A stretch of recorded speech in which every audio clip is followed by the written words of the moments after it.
Fullerton College journalism program is the oldest collegiate journalism program in Orange County and one of the oldest in the state of California. This is this news outlet that's been around for 100 years, and it's pumping out stories every day, video, written stories, photo stories, podcasts, and it's so productive. I couldn't wait to start being part of that infectious energy of being the voice of the college. I was on the Sun Telegram from 1931 or 32 through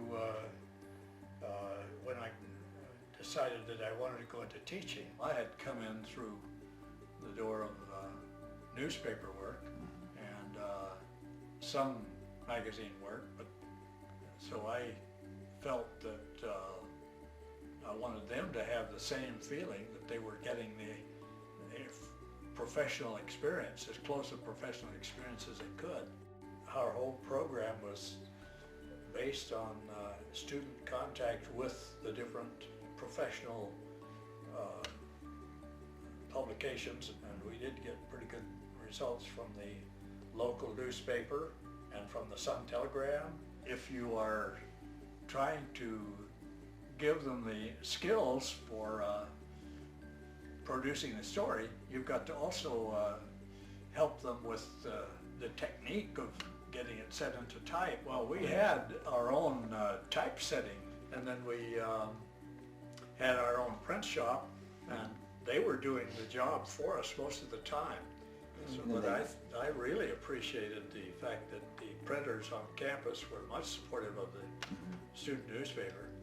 And we could go over there and use the linotype machine if we wanted to. I mean, that's a very beastly machine. I never did try to learn it. Then we had our own photo lab and cameras. We had a pretty good set of cameras when I was involved there. Twin lens reflex as well as 35 millimeter. Because we had a good lab there that we could do our own processing, color and black and white. As a rule, I noticed that my students were very much enthused about the job of reporter. You see, reporting was high up there in the realm of what people wanted to be, because I came in at the time of Watergate and you know, Bernstein Woodward and Glamour, and you know, people, it was big up there. Reporters were great. So I had the benefit of all that. They were very centered on the campus, getting those papers out there and making sure that they're picked up and all that. And we, believe me,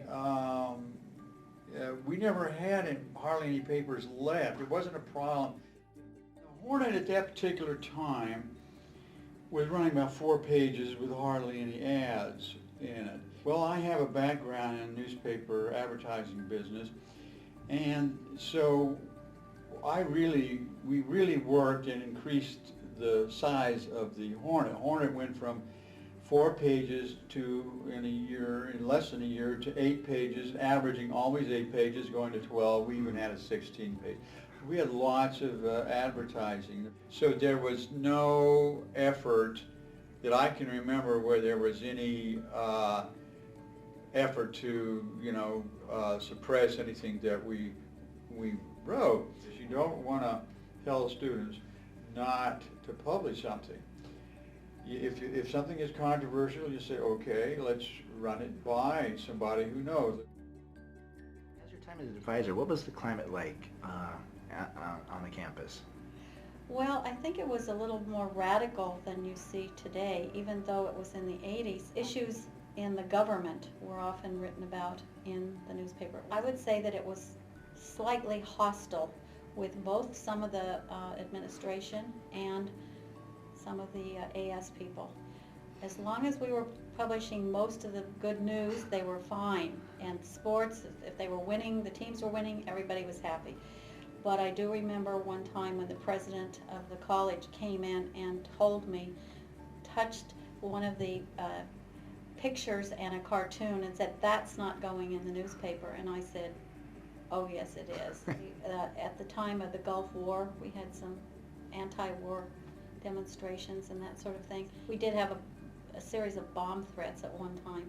They were clearing them out, saying that there was like a fire drill, and it was not true. So the Hornet got involved because we found out it was a bomb threat, and people didn't like us much. Ask yourself and your students, what's the motivation for this story, this picture, this cartoon? And if it's to inform, entertain, fine. But if it's to destroy or get back at, be revengeful, then it's the wrong motivation. When you come into journalism, you get to see things that you didn't necessarily pay attention to or notice as just a student. I was a wayward student. After failing at Cal State Fullerton, I went into the Army. So I came to Fullerton College, fall in '93, and I changed my major every week. So I went in the Hornet, and that's when the clouds parted and the sun shined down, and all of a sudden I knew what I wanted to do.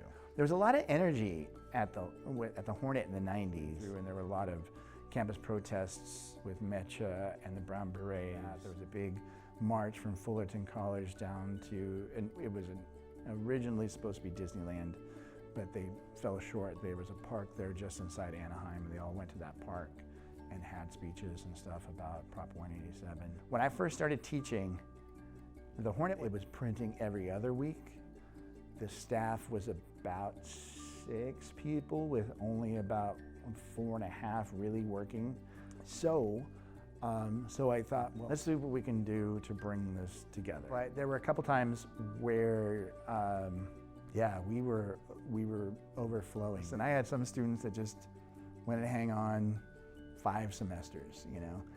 They didn't want to leave. There was one semester where we had actually more students in the Spanish language publication. We were the first, and still are, the first community college in California that has Spanish language media in its curriculum as a course and as a certificate program. And it was all student driven, student led. It was the students that really pushed for it.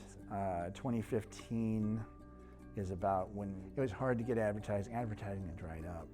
And so we thought, you know what, maybe it's time, because we just weren't making money for the advertising side, so it wasn't really supporting itself. And we were just wasting money with just stacks of papers, you know, that nobody was picking up. So we shifted to online, and the only people that missed it when we shifted were just employees here at the college. You know, like, oh, I miss picking it up. When I was here, I was going through a big transition in my life. I didn't start off as a journalist. I was a bio major for 4 years. I took every class I could take on journalism, photo, radio, broadcast. It was all available. I even took a costume design class, I think. It was like a safe place to figure out what I wanted to do. You know, looking back now, like 16 years later, I'm a video journalist at the LA Times. I do documentary filmmaking. And the roots of what I do now really started when I was here at Fullerton. What I learned at Fullerton was to follow your curiosity. And I do that every day at the LA Times. Nobody will tell you what a good story is. A lot of times it's up to you to find those stories yourself. Oh man, I wish I could know how we would be consuming our news in 100 years. But in the more immediate future, I'm really excited about partnerships. More partnerships with photography, bringing our really skilled photo students in, partnerships with business, hoping to bring back advertising, more partnerships with the art department to bring back more cartoons and comic strips, partnering with Cal Humanities to fund journalists to do special in-depth projects. So we had a pretty controversial cover when I was here advising Inside Fullerton that got a lot of attention. We had a student reporter decide to write a story that was both personal essay and reported. So she wrote about being a Mexican student in a Mexican family living in Fullerton and getting a flyer for the KKK on her doorstep one day. And wrote more about the history of KKK in Fullerton.